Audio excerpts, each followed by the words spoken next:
Hi, welcome to today's video.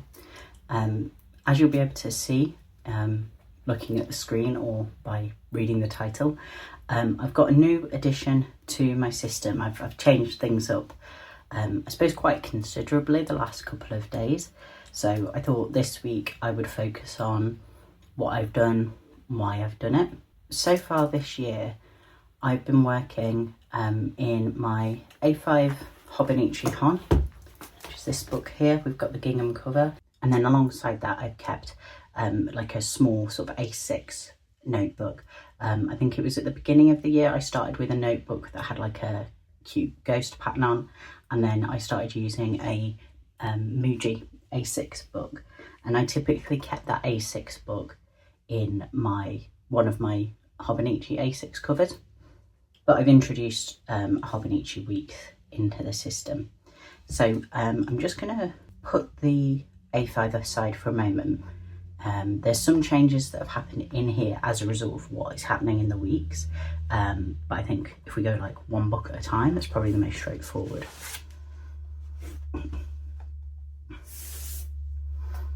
So my A6 book was predominantly daily to-do lists, but also I would keep sort of other lists on me, and it was kind of my everyday carry book.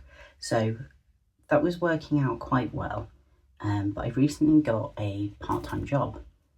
So the last sort of year or so, I've not been in a like traditional 9 to 5. I left my last workplace in like February, March last year. And I've been working on a sort of self-employed basis since then. I'm keeping going with the self-employed stuff. That's one of the reasons I'm working part-time. Because I work different days and different like shift lengths, I kind of wanted to have something in place to make like double, triple sure that I was like showing up on the right days and on the right times. And that's kind of what pushed me to go for the week. So I have a digital calendar, and initially when I get new information, everything goes on there. And I also sort of share that space with my partner. And then things move across to my analog system, whatever that looks like at a particular time. And the weeks was something that I had eyed up when the hobonichi stuff dropped last September. My first choice would have been like the sort of the smoke grey cover, and then I was also really quite drawn to the red chili and the pistachio covers as well.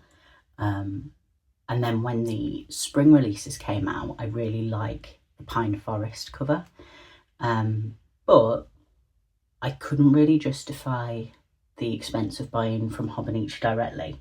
The shipping costs for just one book, it just didn't seem worth it. So I had a look at sellers in the UK, and that, you know, narrowed down the options of what was available. And I've got the snake sort of ties and bows cover now, and it's very sweet in its own way, and it's a bit silly, which for the type of workplace I'm in, it kind of suits the vibe.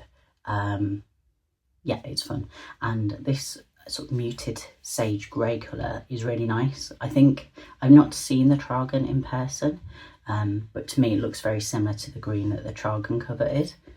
And at the moment, I'm just kind of raw dogging it. I don't have a clear cover or anything on here at the moment. But I have had the inclination when I have taken it out of the house, to like put a tote bag around it just to give it a little bit of protection. And also an elastic band, because it does sort of flap open a little bit like this. So I'll show you what I've done in here, and then I'll show you kind of the knock-on impact in the A5. Something that might seem, I don't know, like blasphemous or dramatic is this isn't a spring start, this is like the full year. And what I did was I have removed the pages that I don't need, and you'll see the kind of evidence of that. So in terms of setup, I've done some things that are very similar to how I've set up the A5. I kind of like that idea of having like a bit of continuity across both books. So here I've got an everyday pocket from hobonichi, and I've stuck a glue me in, and I'll swap this out. I tend to do the one in my A5 roughly weekly, but just whenever I fancy it really. And I've also then got some Stylogy Doc stickers back here. I have got a picture here of Frankenstein's monster. So I think this is a change actually. Like a couple of days ago, I decided I want a bit of a change on my front cover here. So I used my printer and put this image in here. And I initially slightly messed it up. I kind of, in the app, when I was like resizing it, it went slightly wrong. So this is actually like the wrong version. But it doesn't actually look too bad.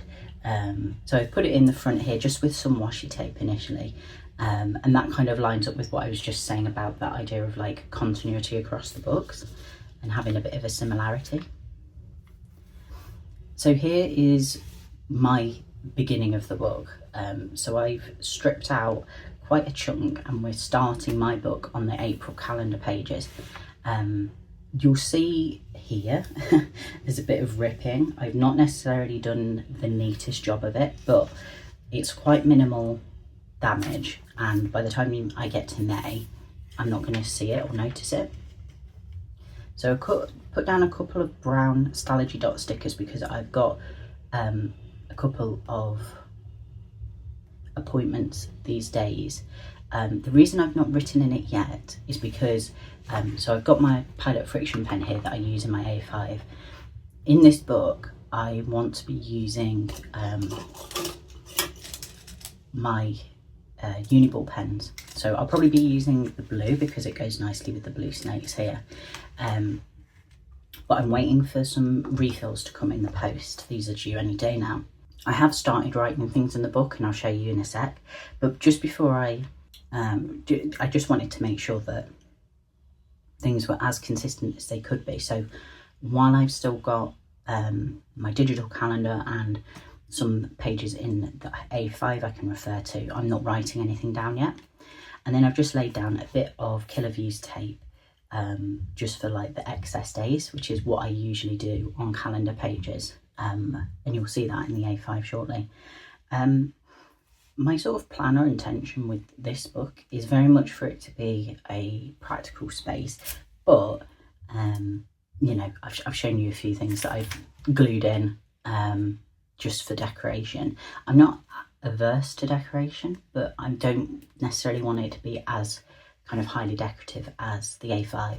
I think of the A5 as kind of being like my brain on paper, and I want to stick stuff in, I want to memory keep in there, that kind of thing. This is much more a true sort of planner in that sense of the word. So there's going to be, you know, maybe a bit less decoration here. And also I kind of like the idea of keeping it to like monochrome and neutrals in terms of a colour scheme. I just, aesthetically, I really like how that looks, but sometimes I find it a little bit restrictive, which is why in the Han, I'm much more like open and flexible and I'll try different colour combinations and stuff like that. But I kind of want to keep things a bit more pared down and simple in the planner.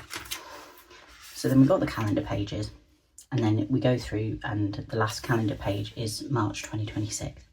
And you'll see that I've got a page here that's really creased and I've got a rip down the middle here. I didn't make a very neat job of that. So I've taken out the weekly pages between the last calendar page and the current week that I'm on, the week commencing the 17th of March. And then I like stuck these pages together with some double-sided tape. I wonder if like a glue stick might have been the better way to do it, but I was worried about the page wrinkling, and then this ended up happening anyway. So these pages aren't the tidiest. This page has this crease on it. But again, by the time I get to next week, everything's looking very like clean and neat and tidy again, so I'm not too stressed about it. The other thing is, by the time March 2026 rolls around, I'm more than likely going to be in a fresh book. So I potentially could have made a neater job of things, but I'm trying not to get too kind of stressed about it.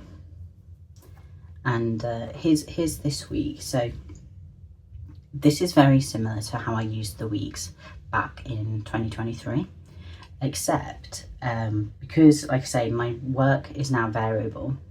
I'm making a point of putting my work shifts in on these weekly spreads, whereas before I was Monday to Friday, same hours every single day. I didn't need to write it out. It would have been a bit of a pain to do and a bit of a waste of time and space as well. So I've just got what's happening and the time, a little bit of decoration here. I think partly because I think maybe I'd smudged something and I put the smiley face down initially, and then I just sort of wanted to make it look a bit better.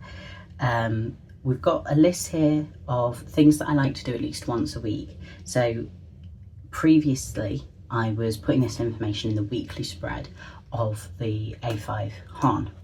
I've got a video about how I lay out my weekly spreads that I made just a couple of weeks ago. So I'll put that card up for reference, but things are now changing because of me introducing this book.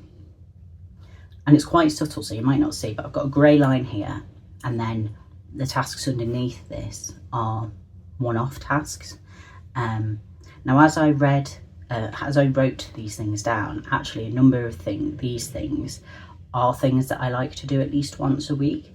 So when I go to draw up this list, but for the following week, things are probably going to shuffle around a bit. I just sort of transplanted this list from the Hon, and I'd kept it quite minimal before because of the amount of space I had. Whereas going forward, I'm actually going to be able to make it a truer reflection of what those repetitive tasks are.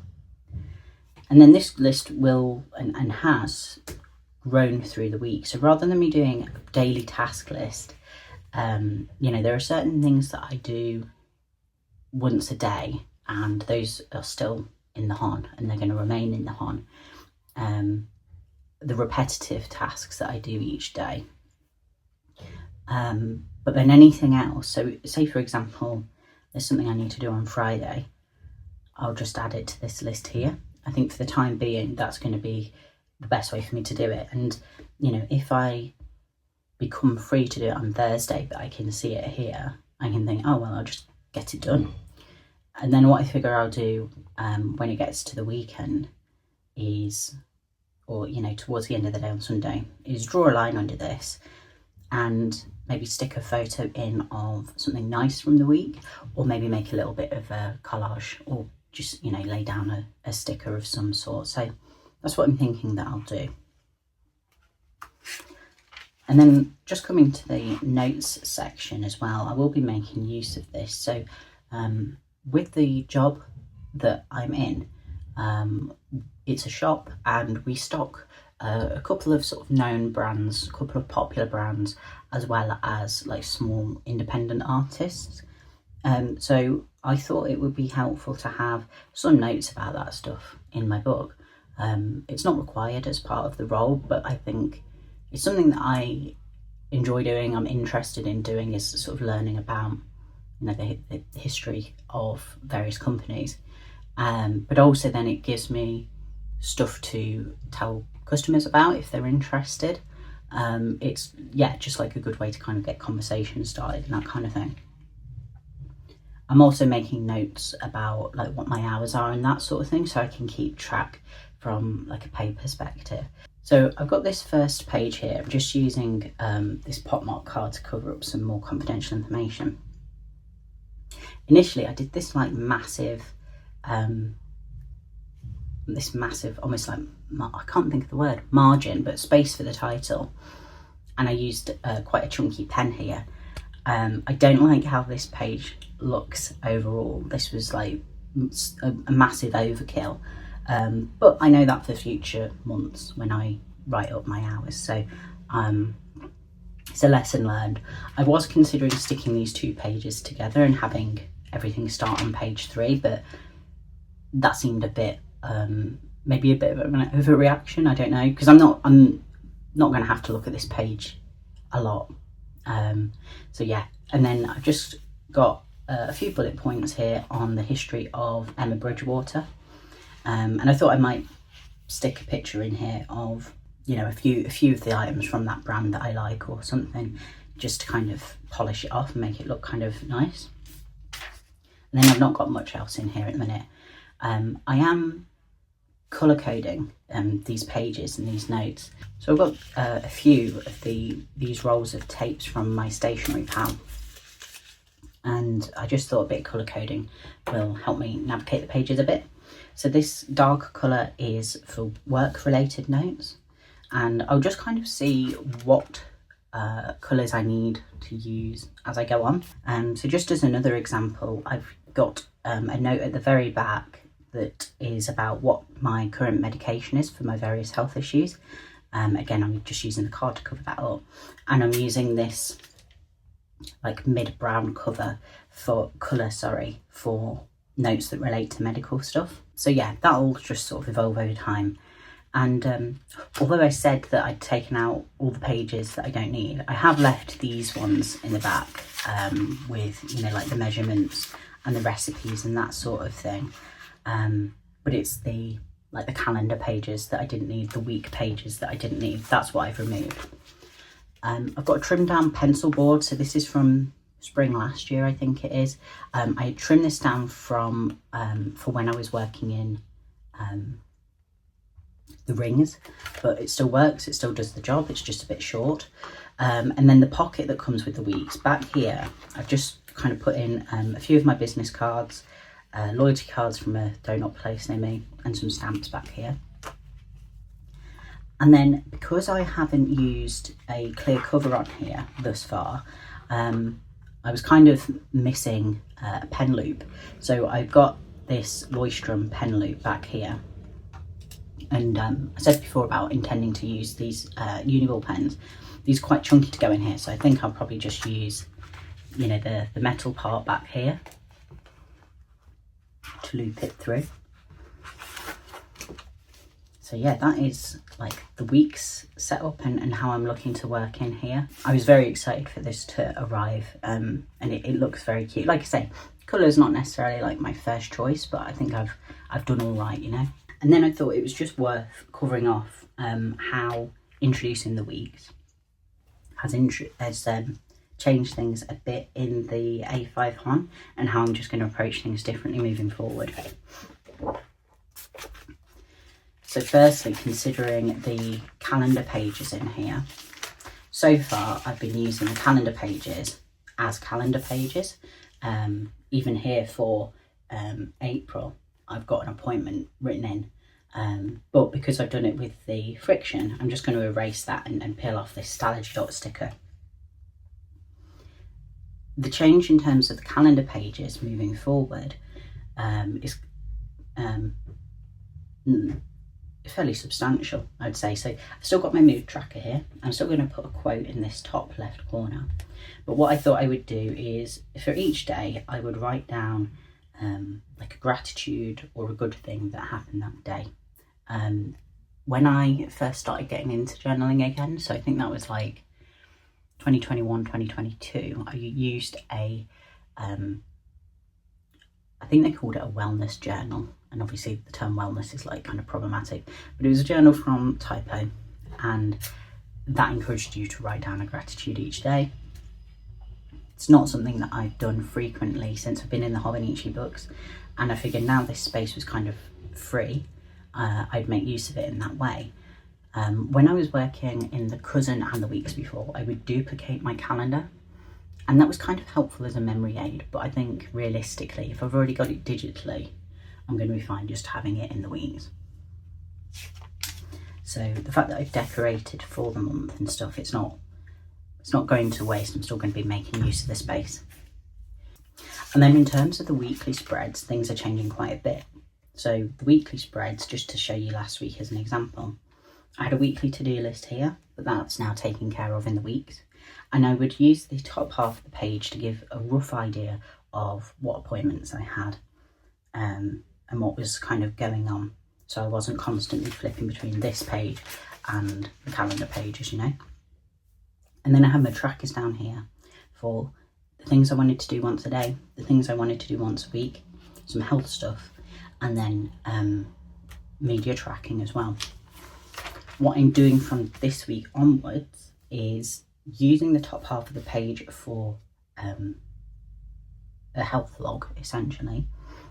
So previously, when I had the A6 sort of everyday carry book, I'd started a separate Moleskine book for using as a health log, and I'd also started a Moleskine book for work-related notes, which is the stuff that's now in the notes section of the weeks. And as well as kind of the inkling and the gravitation sort of feeling I was having towards the weeks anyway, when it came to updating those books on an evening, it all just started feeling like too much, like flitting from one thing to another. It was too many books in my system, even though they were, you know, like skinny little notebooks. So I wanted to move the health stuff into this system, and I wanted to move the work notes into this system. So the work notes are in the note section of the weeks. The health stuff is going to be on these weekly spreads.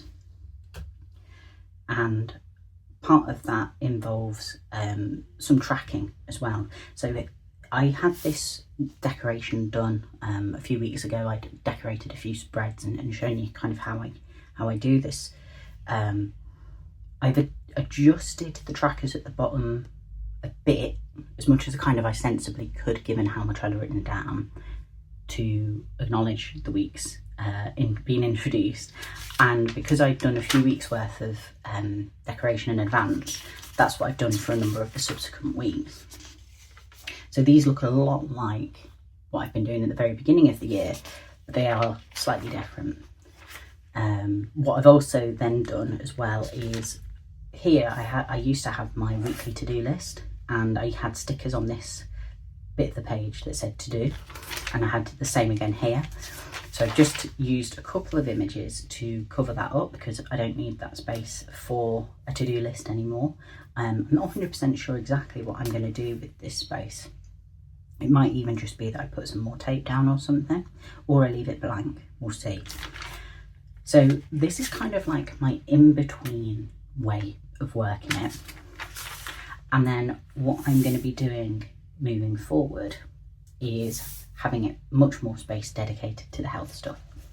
So at the top, I've got trackers for, well, at the top and the bottom, I've got trackers for things that I want to do every day. But I had to think about what do I tend to do in the morning, and what do I want to try and get done in the morning, versus what do I maybe want to check in on, or what am I doing in the evening time. So I'll just be marking a cross next to each of these words. And then the middle section, I'll be able to put either, I'm unsure which way I'm going to do this at the moment. If we just go back to the current week. At the moment, I've just done it as a couple of bullet points and initial thoughts that summarise the whole day. But because I've got this much space, and because it's starting at like 8 AM, finishing at 11, I could mark down when a symptom is starting. So if I get up feeling headachy, I can put it at the very top. If something develops at 2 o'clock, I can put it in here, and it might help enable me to know like when my legs start getting sore, when headaches start setting in, to help then manage those symptoms and traits a bit better. So I think I'll probably aim to do it on a time basis, but if there's a lot to write, it might need to be that I'm just summarising. So yeah, I've just done this 1 week just kind of as a tester to see that I would be able to lay it out in the way that I was picturing in my head. And then the daily spreads, there's no change there. Everything should be the same, because that's working out quite nicely for me, I think. So yes, that is how things are looking at the minute. I'm very pleased I've got the weeks in my system, and I'll be drawing up like my April layout and things like that in a bit more detail once my refills for these pens arrive. Yeah, it's a nice neat little book, and because I'm keeping the decoration kind of minimal, it shouldn't bulk up too much. So yeah, that's me, that's that introduced. What I am finding, and this is much more of a me thing, I don't think it would bother anything else, is having 2 patterns feels a bit busy for me. It feels like a lot going on. I think the colours go quite nicely together, but it might be the case that I do move back to my black cover for the A5. That being said, this book lays open anyway on my desk, so I'm not necessarily looking at the cover a lot. But I'll have a think about that. I'll see how I get on. So yeah, that's me for this week. Thank you for watching. If you have any questions about sort of how I'm using the weeks or anything like that, feel free to drop me a message. Yeah, see you next time. Bye bye.